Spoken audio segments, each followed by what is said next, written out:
Mia Taylor, our guest as well. Mia, thank you for joining us. Oh, you're welcome. I'm happy to speak up for Adam. All right, walk me through this, Mia, your involvement in this case and what you saw. Were you also at the Hollywood Mall that day in Sears? Yes, it was myself and my brother and my mother were all at the mall that day. And my mom... How old were you? Talk to one of her friends. Mia? I was 10 years old. Okay, 10 years old, sure. In 1981. All right. Actually, I had just turned 10 a few months before. And my brother Joel was 9, but he was a lot bigger than me and looked older than me. But my mom's like, okay, y'all guys can hang out here because we were over in the toy department. And she went to talk to her friend that works in a store just outside of Sears. And so we were sitting there hanging out, and my brother and this kid who I believe was Adam was, standing there talking and everything.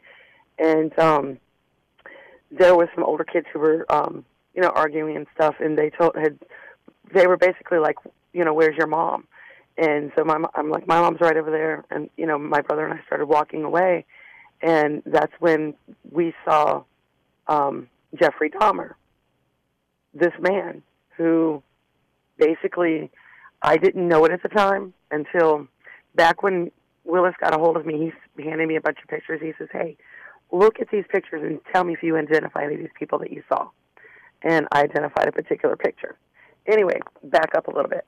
What got me is the man who we'd seen over by the toy department was seen also the day before, because we were in the mall on Sunday and Monday. Because like I said, my mom's got a friend who worked there. And on Sunday, this same guy who I saw talking to this little kid when we were all leaving the toy department, he had come up to my brother and was asking my brother about, he had like a little hole in it was the type of game, it was one that the ball just rolled around. It wasn't like a video game or anything like that. And sure, it was one of those little handheld games where you had like a maze with a little silver ball in it, right? Correct. Okay. Correct. Sure. But my brother and I, we were walking down the hallway, going back to where my mom was, and this guy stepped out in front of us. I mean, really weird closely, and I could smell alcohol on his breath. And he just looked not right. But he stops and he's looking at my brother only. I mean, there's two of us standing there, but he's concentrating on my brother. And he goes, do you know anything about this game? Can you help me play it or something like that? And I'm like, I've always been like real spunky, I guess. Right. But, and my brother is learning disabled, so I was always protective of him. It's my little brother. But I kind of was, no, he doesn't know anything about it. There's Mom, let's go. And I grabbed my brother's arm and walked off. But the way this guy was just in my brother's face. Well, it was the very next day, which was Monday. We were there again, middle of summer. And, it was middle of the day. We were supposed to be getting with my mom to go and get lunch and everything. So, anyway, we were leaving the store, and this same guy had this little boy. And my brother was like, hey, can I stand here with my little friend? And he goes, and my mom says, no, his dad's with him. And so we went ahead and left. And I saw this man holding the little boy by the tips of his fingers.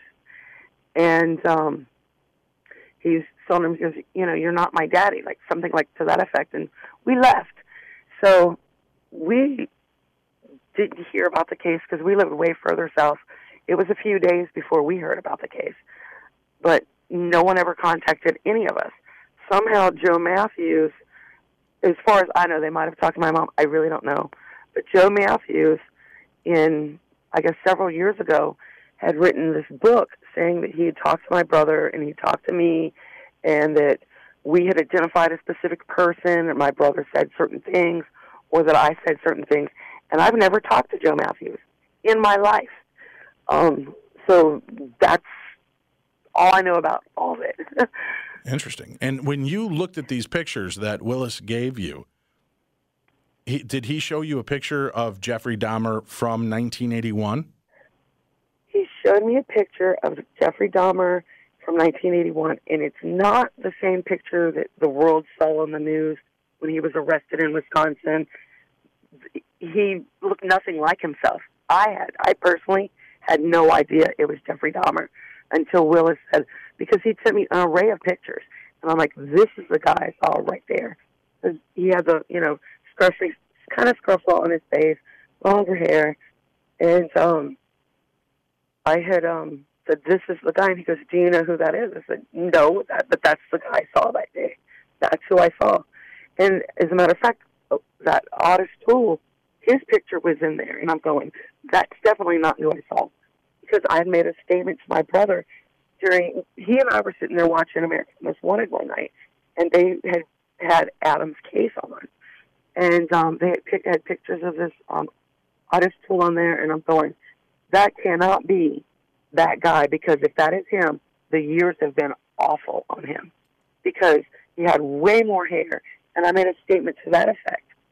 And that statement was somehow given to Joe Matthews, because that statement ended up in his book, but it was twisted around as if I was identifying Otis Toole. And that was not the conversation I had with my brother. You understand? Right. No, I understand completely. Mia, for just a few more seconds, you saw Adam Walsh with Jeffrey Dahmer. You saw them leaving the Sears, correct? Yes, I did. So you were an eyewitness directly to that. Right, the person that we believe to be Jeffrey Dahmer from the pictures. The person I was shown the picture of in that array of pictures, and that's who I saw that day. And I have a memory that just doesn't stop. So it's like, okay, I had no idea it was Jeffrey Dahmer until, because he'd emailed me these pictures, and then I'd emailed back, I think it's this one, and then he emailed me back. We were not even really talking on the phone too much, other than when he called, introduced himself, he said, are you willing to look at some pictures? And that's how I came to know Willis. Have you ever considered, Mia, in order to draw this story back to the attention and help blow this back up, have you ever considered suing the author, that former police officer that was part of the case, for not having spoken to you, not having a waiver to use the quotes you supposedly gave him? Because usually in those kind of situations, you have to sign like a release that you're giving this interview, you're doing these things for the book. And if you didn't do that, it might draw some attention, and then at least get the attention back on the fact that if these facts are incorrect, maybe this case is worth opening again and taking a look at Jeffrey Dahmer as a very viable suspect in this crime. I've never thought about suing anybody for it. I just figured, eventually the truth would come out. And that may be something you want to talk to Willis about off air. Again, I don't know exactly where it stands, but I know when, being an author of a book myself, I had to get releases from people that I quoted in the book and to use their photos or art or anything that, their theories, their ideas. I had to get signed release so that, I wasn't misrepresenting them. Right. I did not even know that I was mentioned in the book until Willis told me. And I ended up getting a copy, downloaded on my Kindle and started reading it. And he spelled our last names wrong. So maybe he was going off some fiction or I don't know. Interesting. But well, yeah, if there's never been an interview. I never knew until Willis told me. And that was just in 2013 is when I found out about it. Fascinating. Mia, thank you for coming on and sharing your insights with us. Is there anything else you wanted to share before we let you go? I know you're not here for the whole interview, but was there anything else about this case you wanted to mention? No, I'm with Willis. I'm frustrated at this point because the truth should be told and there should be justice for Adam. Basically, every suspect they've had is dead, but the truth should be known, and I feel like this Detective Matthews, he should be outed for the liar he is, because he has lied in this situation, and I personally don't appreciate it. Well, then that is something I'm offended for Adam. Right, he needs justice. That might be, again, I would talk to an attorney about that and see, because it may help rouse the attention of everyone involved. And have you ever personally tried to reach out, Mia, to John Walsh about this story and about your non-involvement in this book? No, I've actually really never talked to anybody except Willis. Okay. And now you. Well, thank you so much for coming on this evening and sharing your insights with us and your personal account.